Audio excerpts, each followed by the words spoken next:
Oh. Under po ni ano, ha, ni Digongyo. Okey, nung panahon ni Digongyo, ah, yung nagsasalita kanina. Mm. Oo. Saka po si, hmm, Diokno. Hmm. Oh, ayan, 'di ba lumalabas, 'di ba lumalabas, 2016. Kung matatandaan natin si Diokno mga kababayan, si Diokno po 'no, ay ipinagtanggol si Duterte dahil nga kinuwestiyon nga ni Andaya, na kung matatandaan natin si Andaya po ay Pinas lang, 'di ba? Oh, dahil sa paglalabas di umano ng anomalya nung panahon ni Digong, 'di ba? Hmm. So siyempre naiipit si Diokno, naiipit si Diokno, eh, anong ginawa ni Digong? Pinag-resign, pinalitan, pinalitan, 'di ba, pinalitan ng panibago, oh, hanggang 2019, oh, hanggang pagreretiro niya. Anong nangyari? Mas lumaki po yung mga insertion, at dun na nga po nakatanggap ng 51 billion suma total, sa termino ni Pulong Duterte. So what do you think? What do you think? Saan natuto ito si Zaldico? Oh. May posibilidad mga kababayan, may possibility natuto ito sa mga budget secretary noon. 'Di ba? Mana-mana, eh, oh. May posibilidad mga kababayan 'no, na may tendency talaga, malaki ang tendency na itong si Zaldico hindi basta-basta makakapag disperse ng pera ito mga kababayan, kung walang natutunan. Hmm. Sino yung, nag-ano na, eto naman 'di naman natin sinasabi na may posibilidad na sangkot ito. Ah, yung naandiyan po, ah, nag-resign sa pamumuno ni Pangulong Bongbong Marcos, tinamaan ng hiya ata 'no? Oh, pangandaman, oh,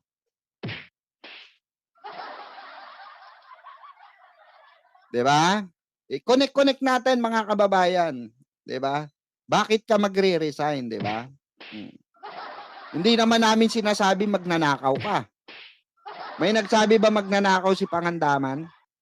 'Di ba wala? Pero nag-resign siya. Tama, mali? Kasi nai-issue nga siya, nai-issue nga siya. Oh, do'n po saan po, sa mga budget insertion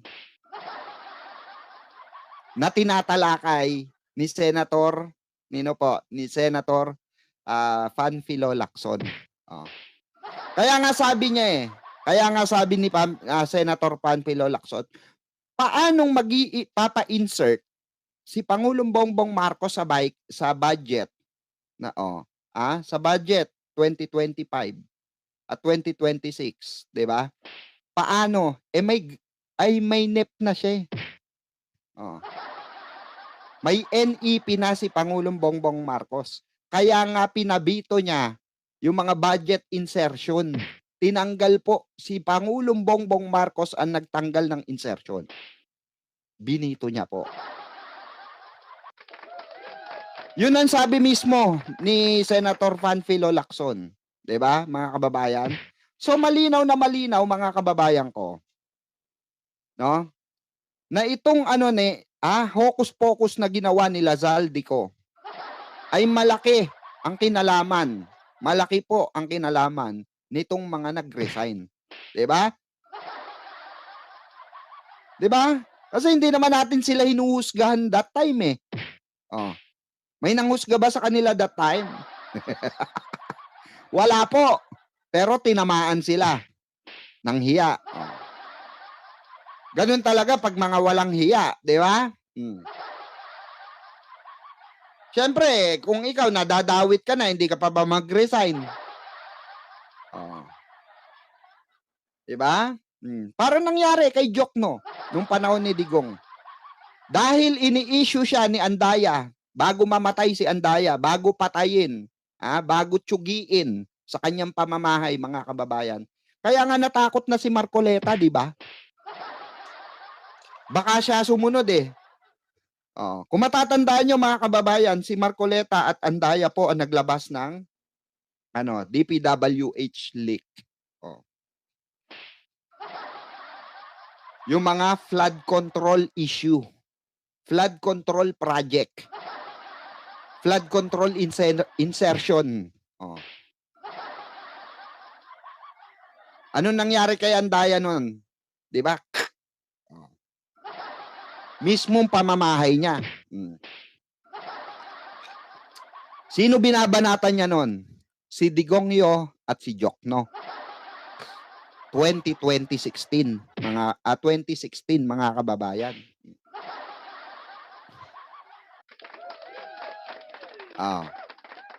Diba? Anong connection ni Pangandaman? Diba? Ano natin si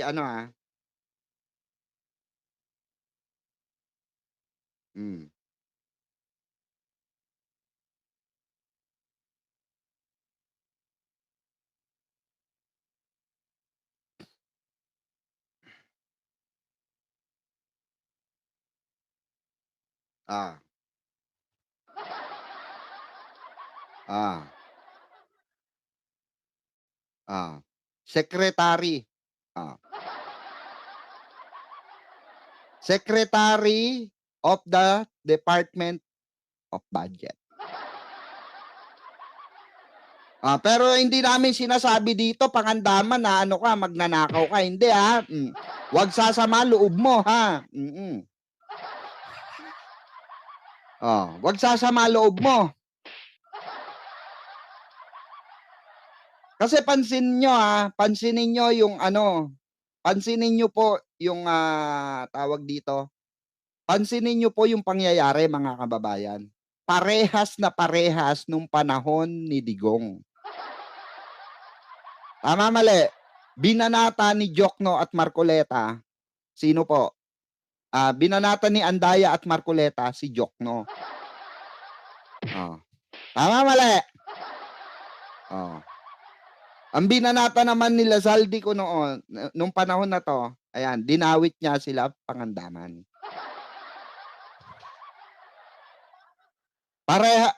Pansin niyo yung pansin niyo yung pattern, pansin niyo yung pattern.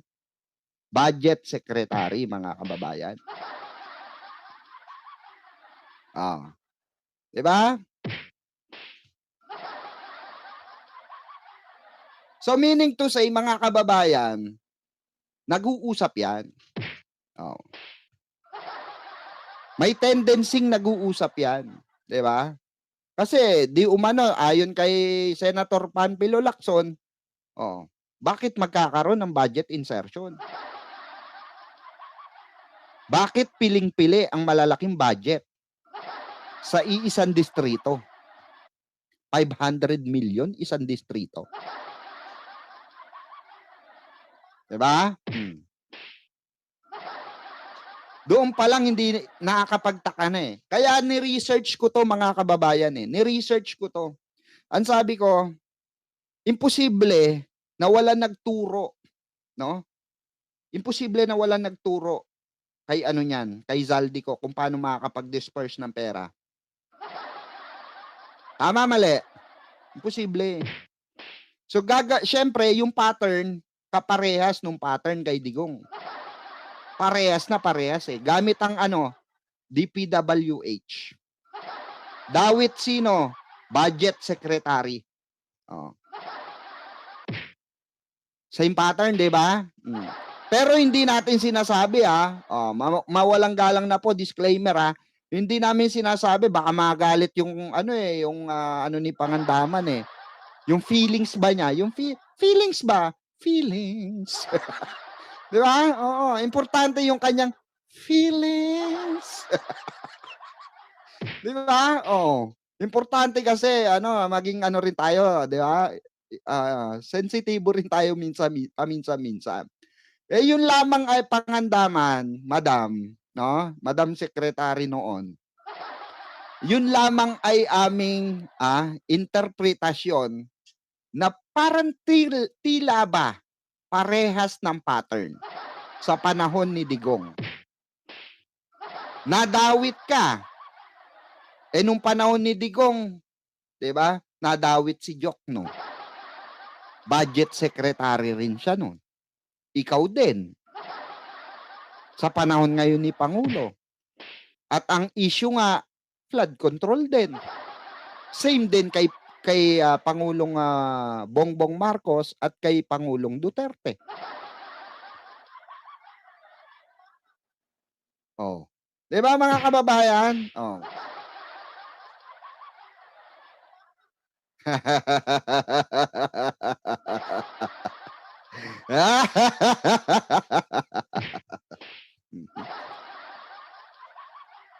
Di ba? Ang galing natin mag-research, no? Nagko-connect, no, mga kababayan? Nagko-connect. Oo.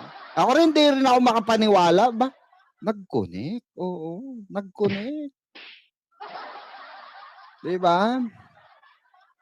Eh, nakakapagtaka kasi, mga kababayan.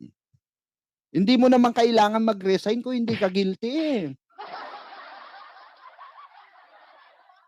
Oh. Pero hindi namin sinasabing guilty ka. Siyempre, ikaw yan, ikaw nakakaramdam niyan, eh, di ba? Oh. So, siyempre, kami magbibigay din kami ng opinion, di ba? Regarding dun sa mga nangyayari kasi parehas na parehas kayo ni Jokno, eh. Di ba? Parehas kasi kayo nag-resign, eh. At ang parehas na parehas din ang issue, flood control. DPWH insertion. Budget, allocate. Budget.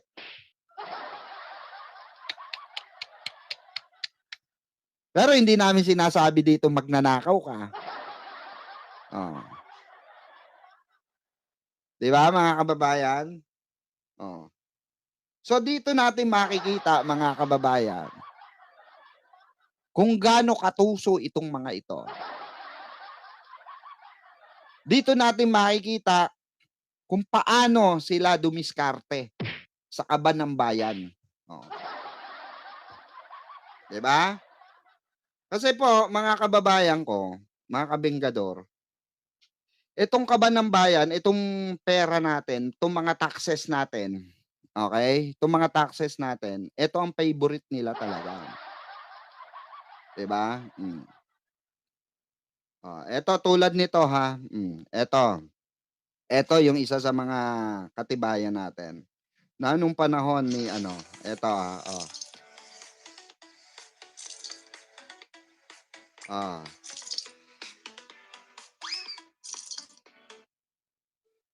The House of Representatives adopts a resolution urging President Rodrigo Duterte to fire Budget Secretary Benjamin Jokno. Lawmakers accused Jokno of making insertions in the 2018 and 2019 budgets. Jokno admits the DBM added 75 billion pesos to the proposed budget of the Department of Public Works and Highways in 2019.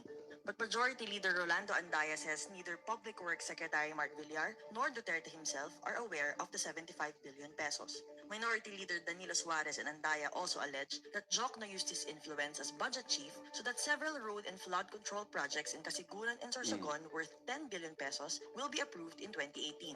Diba? They allege it is a favor to his daughter, married to the son of Sorsogon Vice Governor Esther Hamor. The House's standoff with Jokno comes on the heels of Senator Panfilo Lacson's accusations that the House approved 2019 budget is filled with unconstitutional pork barrel funds for lawmakers. Lacson said 2.4 billion pesos was allocated for Speaker Gloria Macapagal Arroyo's district, while Andaya received 1.9 billion pesos. Yan yung sinasabi natin kanina, mga kababayan, na mga big fish na nahuli ni Senator Panfilo Lacson. Oh. 'Di ba? Kung matatandaan nyo, sino po nagpakawala kay GMA? Sino nag-absuelto kay GMA? Sige nga. Di ba si Digong?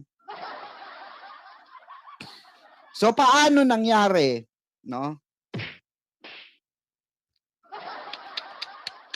Paano nangyari na magkakaroon ng ganong kalaking budget si Gloria Macapagal Arroyo, mga kababayan, sa kanyang distrito? 'Di ba? Sa Pampanga.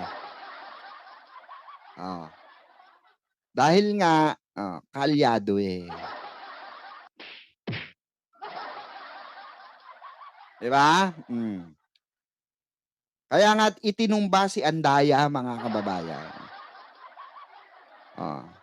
Natakot na nga si Marcoleta kaya nanahimik na, 'di ba?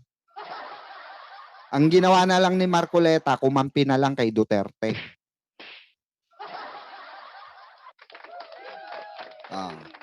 Dito pa lang, mga kababayan, huling-huli na natin ang estilo ng mga mafia noon, na sinusugpo ngayon ni Pangulong Bongbong Marcos. Tapos sasabihin nyo na mga DDS, na mga didilis, walang korupsyon nung panahon ni Pangulong Duterte nyo.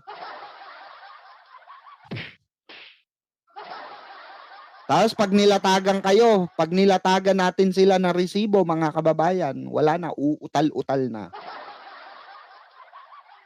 Remember, mga kababayan, ang lumalaban sa korupsyon noon, pinapatahimik. Alam nyo kaibahan ngayon? Alam nyo kaibahan ngayon? Ang Pangulo ng Bansang Pilipinas ang nagwawatak-watak, no? Ang nagwasak ng mafia na to. Mafia yan eh. Diba? Mafia yan. So yan po yung tinatanggal ni Pangulong Bongbong Marcos ngayon.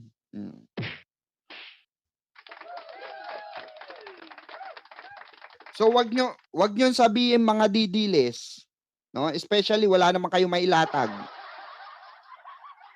Kung yung 18 ex-marines nyo nga walang mailatag na ebidensya .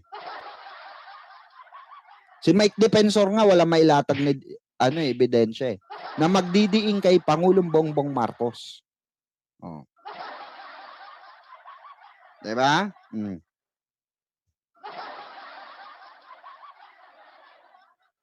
So dito, mga kababayan, kitang-kita natin yung pattern ng mga mafia ng Senado, ng Kamara, nung panahon ni Digong, hanggang nasalin. Salin lahi. Kanino po? Kay kanino? Zaldico. Diba? Yes, correct. Nagpo-post na lang sila ng picture. Puro maleta. Malita na puno-puno ng pira. Yeah, mahirap di ba? Real talk. Hanggang ngayon wala sila napapatunayan. Di ba? Na na magnanakaw si Pangulo. Yung talamak na pagnanakaw sa gobyerno ngayon, sino sumusugpo? Si Pangulo. Nung panahon ni Digong, ang naglalabas ng issue sa flood control, pinatay. Diba? Nilabanan ba ni Digong ang mafia noon? Ang mga magnanakaw noon? Hindi. Sino makakapagpatunay na nilabanan? Diba kahit si Panelo nga, tablado, diba? Hindi, at least tinanggal. At least napahiya ka. Hindi, ang tanong dito, may napakulong ba? Diba sabi kay Panelo. Anong sabi ni Panelo kay Pangulong Bongbong Marcos? Si Bongbong Marcos ay hindi weak leader. He has a political will. Diba? Oh. He has a political will. Tignan nyo si Digong, pinakulong niya.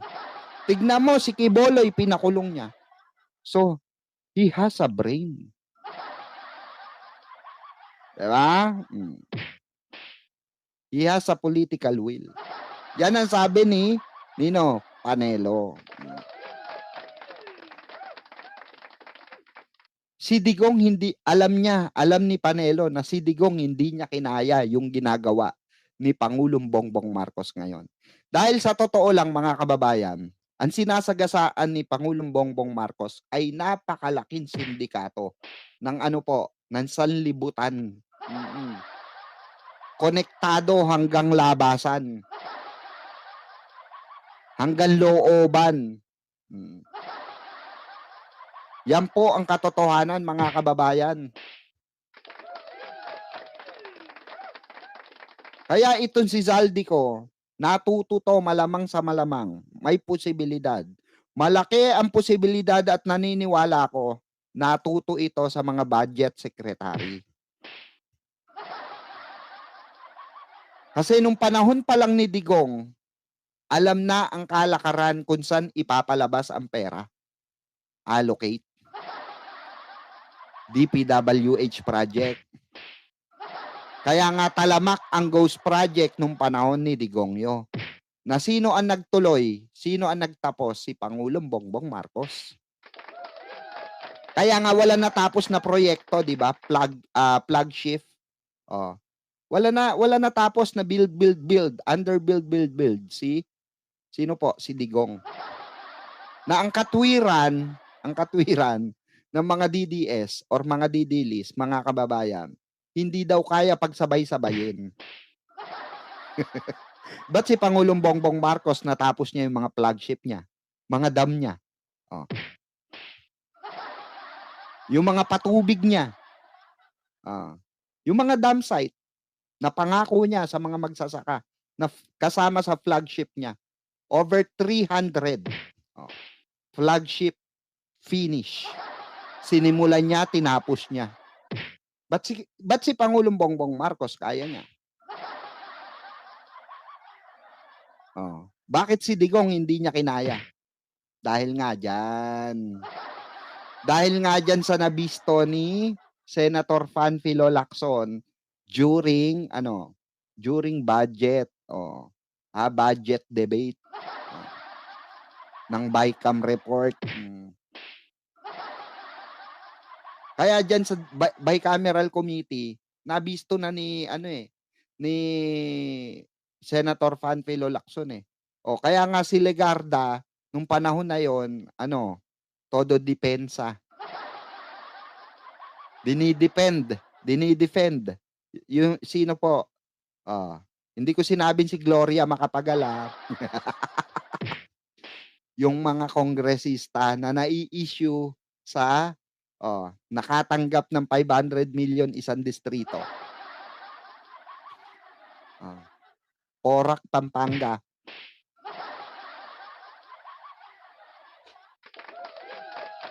Imposibleng hindi alam ng yan. Budget secretary, imposible yan. Diba? Gangster, we do that better than anybody. I bet you got it twisted, you don't know who to trust. So many player hating niggas trying to sound like us. Say they ready for the front, but I don't think they know it. Straight to the depths of hell is where them cowards going. Well, all you still down, nigga, holler when you see me. And let these devils be sorry for the day they finally free me. I got a caravan of niggas every time we ride. Hitting motherfuckers up when we pass by.